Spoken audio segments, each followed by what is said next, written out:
ఆవకాయ ఆంజనేయ కథ మొదలెట్టినాడు చూడారయ్యా శక్తినంతా చూడగట్టి చెట్టు దులిపినాడు అంజయ్య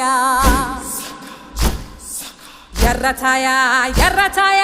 కోతి అవతార వెంటమాయ కత్తి సేత పట్టకుండా కాయ కోసినాడు కపిలయ్య